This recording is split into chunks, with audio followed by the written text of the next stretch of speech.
Assalamualaikum warahmatullahi wabarakatuh.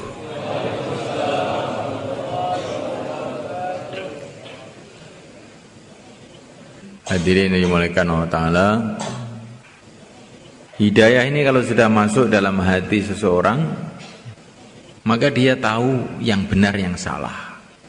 Pertama kali dia tahu dan yakin bahwa dunia ini Allah yang menciptakan, hanya Allah yang berkuasa. Ini kalau hidayah masuk itu begitu. Sebelum hidayah masuk itu hati itu gelap. Perasaannya yang berkuasa itu manusia, yang berkuasa itu raja-raja, yang berkuasa itu Amerika, Cina, Belanda, Jepang. Itu sebelum hidayah masuk dalam hati. Ketika hidayah masuk dalam hati, orang itu paham, oh ternyata ini manusia itu tidak berkuasa. Yang menciptakan manusialah yang berkuasa. Kalau manusia ini kuasa, nggak ada manusia mati. Nyatanya manusia itu mati semua, menunjukkan manusia tidak berkuasa. Manusia itu lahir dari perut ibu dalam keadaan lemah, tidak punya kekuatan apa-apa. Begitu juga dalam kehidupan sehari-hari ini, manusia itu juga serba lemah, sangat lemah. Duduk agak lama gitu aja sudah capek, tidur lama juga nggak kuat, makan terlalu banyak perut sakit, melek terlalu lama ngantuk, hidup terlalu lama tua. Manusia sangat lemah sekali. Tetapi kalau ketika hidayah ini belum masuk dalam hati, perasaannya kuat manusia itu hebat. Kenapa ini? Karena hati gelap, manusia hebat. Kalau hidayah masuk, adalah manusia itu nggak ada apa-apa, tidak punya kekuasaan apa-apa. Ketika hidayah ini belum masuk, maka hati ini perasaannya dunia ini besar, hebat dunia ini. Tapi setelah hidayah itu masuk dalam hati, dunia ini kecil, akhirat yang besar.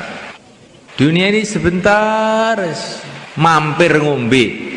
Nggak pantas dicita-citakan, nggak pantas dibangga-banggakan. Akhiratlah yang besar, yang kekal abadi, yang selama-lamanya. Kalau hidayah ini masuk dalam hati semulaikan, orang itu akan punya kefahaman dan punya keyakinan. Yang paling menguntungkan untuk orang hidup ini satu aja, taat kepada Allah. Yang paling bahaya dalam kehidupan ini satu aja, maksiat kepada Allah. Nggak ada perkara lebih bahaya melebihi maksiat. Bahayanya maksiat ini lebih bahaya dari penyakit-penyakit, dari racun-racun. Kalau kamu itu kena penyakit, maka kamu itu berarti berhadapan dengan penyakit. Tapi kalau kamu itu maksiat, berarti kamu ini musuhan dengan pencipta alam semesta. Apa enggak bahaya itu? Kalau bahayanya seluruh penyakit, bahayanya seluruh bahaya, bahayanya seluruh senjata, bahayanya seluruh racun, bahayanya marahnya raja-raja, marahnya manusia, marahnya teman, marahnya mertua, marahnya istri, marahnya jin, marahnya setan. Semua dikumpulkan jadi satu. Itu enggak ada apa-apa dibandingkan dengan bahayanya marahnya Allah Subhanahu wa taala. Ini kalau orang itu ada hidayah itu paham perkara ini. Sehingga kalau dia ini berbuat maksiat itu nangis, khawatir dimarahi oleh Allah. Enggak ada habis-habisnya marahnya. Enggak ada habis-habisnya nangisnya. Seperti Nabiullah Adam alaihissalam pernah berbuat salah sekali. Itu pun tidak sengaja karena lupa, sama sekali tidak sengaja. Tapi beliau nangis bertahun-tahun saking takutnya, karena beliau paham bahayanya marahnya Allah itu bahaya betul. Dan kalau orang itu dapat hidayah itu merasa bahwa taat kepada Allah itu betul sangat menguntungkan. Sehingga kalau dia taat kepada Allah itu gembira, senang, syukur. merasa sangat beruntung. Bagaimana tidak, sedangkan dia ini taat kepada pencipta alam semesta, penguasa dunia akhirat, yang maha kuasa, yang maha rahman, yang maha rahim, yang maha kaya, yang maha hebat segala-galanya. Nah, mulaikan Allah Subhanahu wa taala. Ini kalau hidayah masuk di dalam hati. Dan hidayah ini bertingkat-tingkat, mulaikan. Tingkatan pertama, orang itu paham, yakin bahwa yang berhak disembah hanya Allah, dan bahwa baginda Muhammad adalah utusan Allah. La ilaha illallah Muhammadur Rasulullah. Ini hidayah tingkat pertama. Setelah dia syahadat, perlu hidayah lagi, sehingga dia itu bisa senang sholat. Perlu hidayah ini. Kalau tidak dikasih hidayah oleh Allah, sudah syahadat juga nggak mau sholat, ataupun sholat dengan males, sehingga sholatnya itu digambarkan Nabi seperti gumbal bosok. Nah, habis sholat, sholatnya itu dihantemkan ke kepalanya sendiri. Seperti gumbal, sholat ngantuk, sholat apa ya. Nah, itu kalau nggak dapat hidayah itu begitu itu. Kalau nggak dapat hidayah, maka sholat itu hina. Dan barang siapa yang menghinakan sholat, maka dia adalah orang hina di sisi Allah.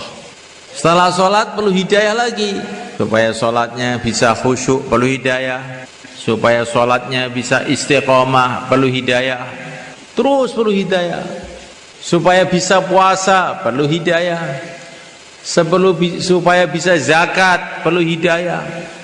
Kalau nggak ada hidayah, suruh puasa nggak mau. Kenapa puasa-puasa, bikin lapar aja.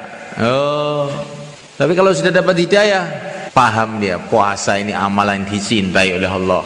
Bau mulutnya orang puasa lebih wangi di sisi Allah, melebihi minyak kasturi. Kalau belum dapat hidayah, zakat itu berat. Sudah kerja mati-matian dikasihkan orang. Nah, nggak mau zakat, nggak mau. Tapi kalau sudah dapat hidayah, nah ini hartanya Allah, milik Allah, saya hamba Allah, mengeluarkan zakat itu dengan gembira, dengan senang. Setiap amalan perlu hidayah. Haji perlu hidayah, umroh perlu hidayah, zikir perlu hidayah, mencari ilmu perlu hidayah. Ini perlu hidayah semua. Kalau nggak dikasih hidayah oleh Allah, mencari ilmu juga nggak mau. Untuk apa ilmu agama? Ilmu-ilmu dunia, belajar mengenai dunia dianggap besar. Tapi ilmu agama, ilmunya para nabi, para rasul dianggap kecil ketika belum dapat hidayah. Setelah dapat hidayah, oh ini ilmu besar, ini ilmu agama ini. Ilmu yang dibawa para nabi ini, ilmu dunia itu kecil. Dunia itu sendiri kecil. Dunia ini dikatakan Nabi seperti sayap nyamuk, kecil dibandingkan akhirat, kecil. Orang itu menganggap dunia besar ketika belum tahu akhirat. Ketika sudah tahu akhirat, dunia ini kecil. Nah, ini perlu hidayah untuk punya kefahaman seperti ini. Insyaallah nggih. Jane yang terangkil isi diomong apa ora petek mudeng. Apa jane hidayah. Wis ta, walaupun gak mudeng lungguh wae. Engko ora sese mudeng. Sese mudeng. Insyaallah Bang nggih. Insyaallah. Makane saya ini mboten samantuk dalu niki nggih. Itikaf sedaya. Masyaallah. Mengke jam 3 ku wis tangi tahajud kabeh nangis. Wong niku supaya duwe derajat. Wong niku supaya duwe derajat nyelametne umat niku diantawisi kalih ya. Amalan loro diantarane. Nomor 1 tahajud, nomor 2 nangis. Itu hadis sedaya niki. Nek iki pengen duwe derajat nyelametne umat, tahajud karo nangis. Tahajud tok rung cukup, tahajud karo nangis. Nangis tok gak cukup. Nangis karo turu gak, nangis karo tahajud. Nek nangis karo tahajud, mengke malaikat-malaikat sami ndongakne, ya Allah, niki dungane wong njenengan tampi kangge umat. Insyaallah nggih. Kita pengen istri ini dadi sae, anak ini dadi sae, umat dadi sae. Pertama kali dakwah, nomor loro tahajud, nomor telu nangis. Mengke suwe serak derajat diangkat kali Gusti Allah.